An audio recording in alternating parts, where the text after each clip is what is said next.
السلام عليكم ورحمة الله وبركاته. ازيكم حبايب قلبي؟ عاملين ايه؟ يا رب تكونوا بخير وفي اتم صحة واحسن حال. حبايب قلبي، النهاردة هنعمل فتة الشاورما بطريقة سهلة والطعم تحفة وحكاية. عايزاكم تتابعوا الفيديو للاخر علشان خاطر تستفيدوا منه. بصوا، شايفين الجمال والحلاوة؟ عايزة اقول لكم الطريقة سهلة جدا جدا جدا والطعم احلى واحلى.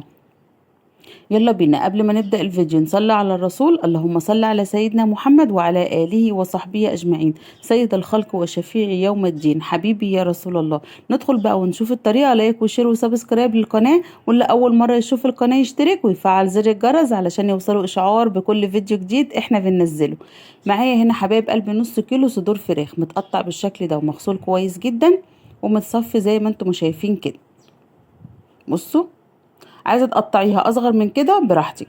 معايا هنا بقى توابل، معايا فلفل اسمر وتوم باودر ومكعب مرق وبابريكا وكركم وكاري ونص معلقه صغيره قرفه ومعلقه صغيره ملح. تعالوا مع بعض بقى نشوف التتبيله القمر العسل دي هنعملها ازاي. هنزل بكل التوابل بتاعتي، معاها كمان 3 معالق زيت او معلقتين زيت على حسب الكميه اللي انتي هتعمليها. انا هنا حطيت 3 معالق زيت، وكمان هحط معلقتين خل. هقلب كل المكونات دي مع بعض علشان تديني خلطة حلوة قوي. عايزة اقول لكم الخلطة دي جميلة جدا، جربيها هتعجبك جدا جدا. تابعي الفيديو للاخر حبايب قلبي، تابعي الفيديو للاخر يا حبايب قلبي علشان خاطر تستفيدوا منه. هنقلب كل المكونات مع بعض علشان خاطر نقلب معاها الشاورما وتتبل معانا.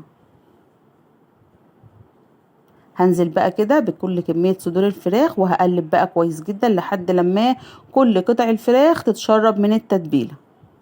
هنسيب بقى التتبيلة دي في التلاجة لمدة ساعتين 3 علشان خاطر تشرب من التوابل وتبقى حقيقة وطعمها 100 100. شايفين؟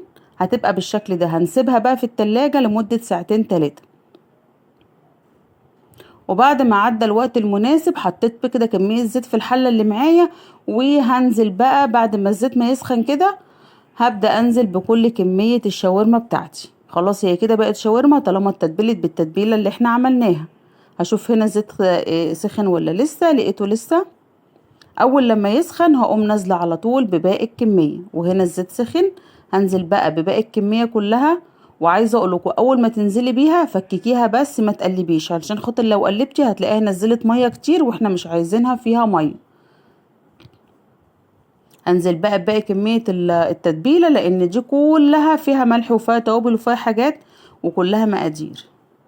نقلب بقى كده كويس جدا، مش هنقلب اسفة، لا هنفككها بس كده. بصوا اهي هفككها بس كده عشان هي كلها كانت ماسكه ببعض. وهحطها كده على نار عالية، واول لما كلها اعرف ان هي اتشمعت من الجنب التاني هقوم بقى بادئه اقلب فيها. وهنا خلاص اتشمعت وهقلبها كويس جدا. وبقى معايا هنا بصلايه، هبدأ انزل كده بالبصلايه.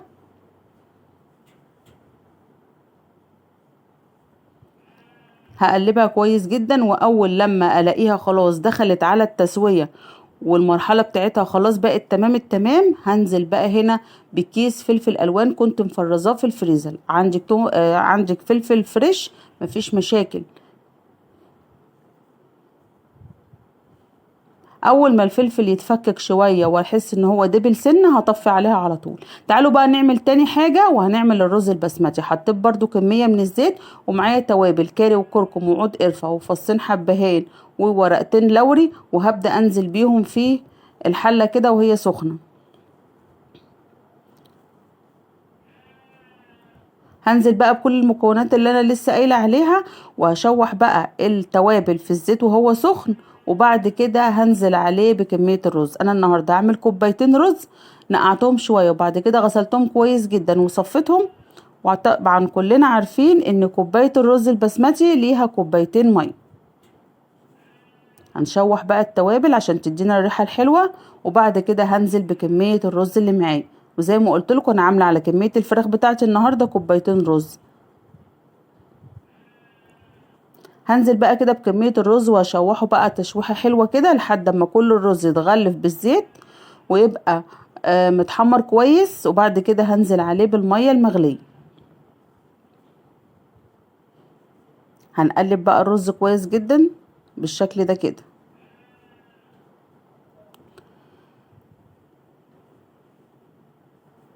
اول لما حسيت خلاص ان الرز اتحمر وبقى بالشكل ده، هبدأ انزل عليه بمية مغلية في نفس الطبق اللي انا كنت حاطة فيه الرز.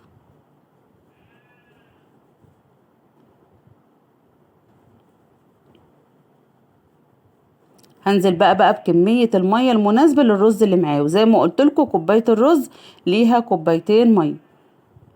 اول لما يغلي ويتشرب ههدي عليه النار وهسيبه لما يستوي براحته بالشكل ده كده. لو وصلتي معايا لنفس المقطع ده اضغطي لي لايك، اللايك بيدعم الفيديو وبيوصله لاكبر عدد من المشاهدين.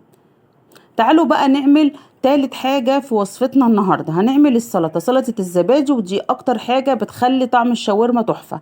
معايا كوبايتين زبادي ومعاهم نص كوباية طحينة ونص كوباية مايونيز ومعايا كمان كوباية مية. هنزل بقى على كوبايتين الزبادي بنص كوباية الطحينة. عايزة اقول لكم الصوص ده جبار جبار، ممكن كمان تعمليه جنب المشويات، تحفة جدا جدا جدا. يا ريت تجربوا بنفس الطريقة، هيعجبكم جدا. هنزل بقى كده هوت بيه شوية توم باودر صغيرين، ولو عندك توم فريش انزلي عادي، وبعد كده شوية ملح ومعلقتين خل، وهنقلب كل الكلام ده مع بعضه. نقلب بقى كده كويس لحد لما كل المكونات تختلط وتتجانس مع بعضها. وبعد كده معايا كوباية مية، طبعا انا مش هاخدها كلها، بس هنزل بالمية حبة حبة لحد لما الطحينة بتاعتي او الصوص بتاعي يديني القوام المناسب. بصوا، هنزل بحبة حبة واقلب لحد لما تديني القوام اللي انا عايزاه.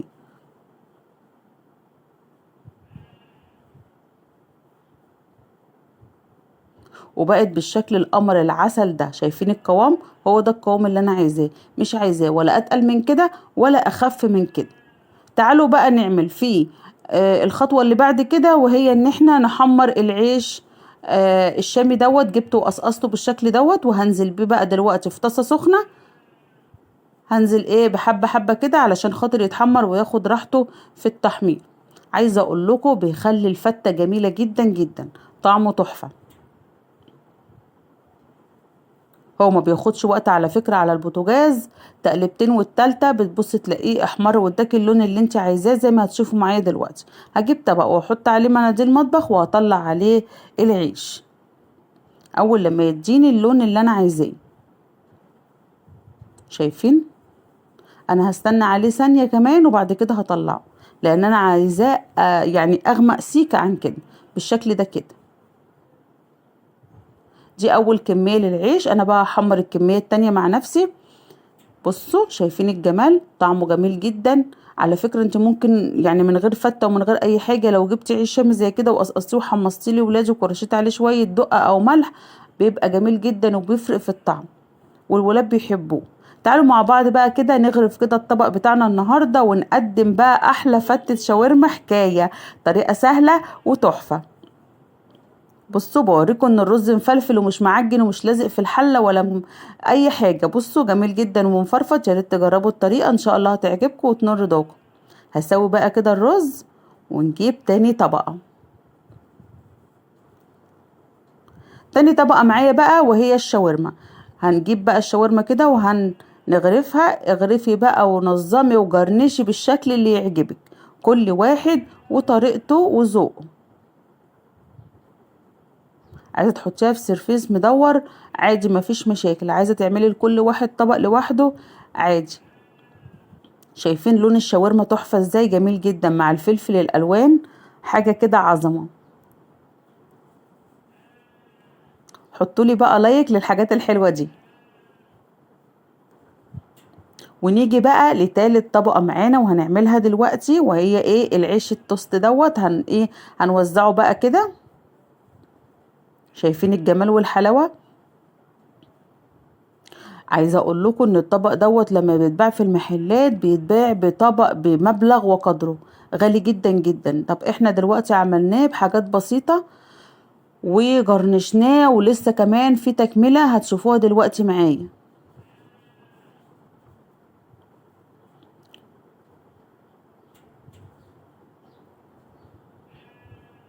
حاجه كده جميله جدا وبنسعد بيها افراد اسرتنا وطعمها تحفه. هنجيب بقى الصوص الجبار اللي احنا عملناه ونجرنش بقى الشكل. ايه الجمال والحلاوة دي؟ شايفين الطعمة؟ حاجة كده فاخر من الاخر، شغل مطاعم، بس احنا طبعا عاملينه بطريقتنا في البيت. وبكده خلاص الطبق بتاعنا خلص. شايفين الجمال والحلاوة؟ حاجة كده ولا اطعم ولا اروع من كده.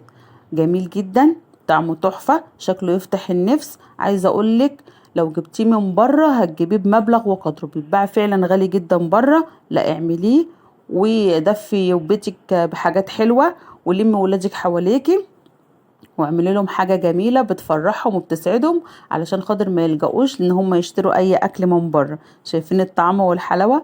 يا رب النهاردة الفيديو يكون عجبكم، ولو عجبكم اضغطوا لنا لايك وشير وسبسكرايب للقناة، واللي اول مرة يشوف القناة يشترك ويفعل زر الجرس علشان يوصلوا اشعار بكل فيديو جديد احنا بننزله. استودعكم في رعاية الله وامن. السلام عليكم ورحمة الله وبركاته.